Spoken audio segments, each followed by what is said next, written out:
Hello കൂട്ടുകാരെ, ഇന്നിവിടെ carrot fruit custard റെസിപ്പിയാണ് തയ്യാറാക്കുന്നത്.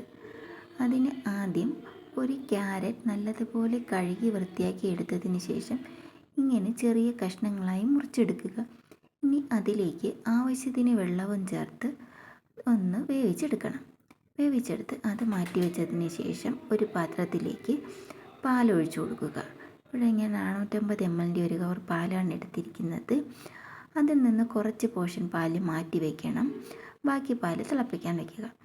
ആ മാറ്റി വെച്ച പാലിലേക്ക് കസ്റ്റാർഡ് പൗഡർ ചേർത്ത് കൊടുക്കണം. ഞാനിവിടെ 2 ടേബിൾ സ്പൂൺ കസ്റ്റാർഡ് പൗഡറാണ് ചേർത്ത് കൊടുത്തിരിക്കുന്നത്. അതിനെ നന്നായി കെട്ടാതെ മിക്സ് ചെയ്തെടുക്കണം.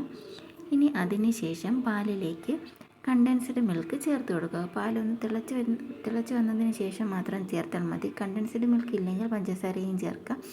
ഇനി അതിന് ശേഷം ഇതിലേക്ക് നേരത്തെ കലക്കി വെച്ചിരിക്കുന്ന കസ്റ്റാർഡ് പൗഡർ ചേർത്ത് നന്നായി ഇളക്കിക്കൊണ്ടിരിക്കുക. ഒരു 3-4 മിനിറ്റ് വേവിച്ചതിന് ശേഷം ഇത് മാറ്റി വയ്ക്കാവുന്നതാണ്. ഇതൊന്ന് തണുത്ത് വരുമ്പോൾ ഇതിലേക്ക് നേരത്തെ വേവിച്ച് വെച്ചിരിക്കുന്ന ക്യാരറ്റ് പേസ്റ്റ് രൂപത്തിൽ അരച്ച് ചേർത്ത് കൊടുക്കുക.